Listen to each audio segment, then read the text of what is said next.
warahmatullahi wabarakatuh. Saya Azratul Nisa dengan NIM 521200011. Di sini saya akan menjelaskan mengenai konsep dasar matematika dan bisnis. Menurut Subanti, teori ekonomi pada umumnya mengungkap hubungan antara variabel ekonomi secara kualitatif. Contohnya, ketika harga naik, maka permintaan akan menurun. Perbedaan antara matematika murni dan matematika ekonomi adalah kalau matematika murni itu merupakan induk dari ilmu matematika itu sendiri, sedangkan matematika ekonomi itu merupakan ilmu matematika terapan yang hanya diterapkan dalam ekonomi. Model ekonometrika dengan statistika dan matematika. Kalau ekonometrika menggunakan ilmu matematika untuk memastikan adanya bentuk yang dapat diamati secara langsung pada hubungan ekonomi. Sedangkan ilmu statistika digunakan untuk memberikan kesimpulan umum atas suatu hubungan ekonomi.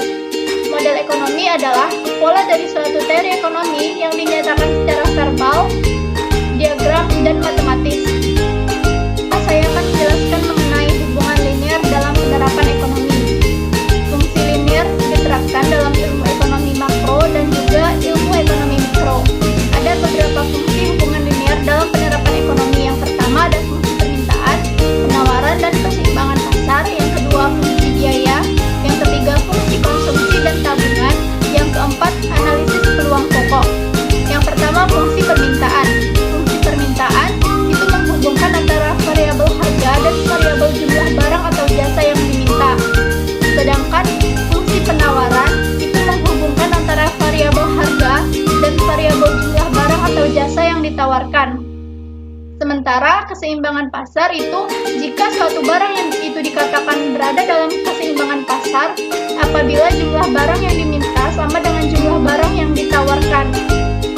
Mengenai konsep fungsi dan sistem persamaan linear serta aplikasinya dalam ekonomi. Yang pertama itu fungsi penerimaan. Fungsi penerimaan disebut juga dengan fungsi pendapatan yang dilambangkan dengan R atau TR. Fungsi penerimaan itu merupakan hasil kali antara harga jual per unit dengan barang yang diproduksi dan yang laku dijual. Yang kedua ada fungsi biaya. Fungsi biaya itu dilambangkan dengan C atau TC. Fungsi biaya ini tidak bergantung pada jumlah produk yang diproduksi. Ada dua fungsi biaya. Yang pertama itu fungsi biaya tetap atau fixed cost. Yang kedua ada variable cost. Selanjutnya mengenai pengaruh pajak dan subsidi pada keseimbangan. Yang pertama ada pajak. Pajak adalah iuran rakyat kepada kas negara, sedangkan subsidi itu kebalikan dari pajak, yaitu bantuan pemerintah yang diberikan kepada masyarakat. Ada beberapa macam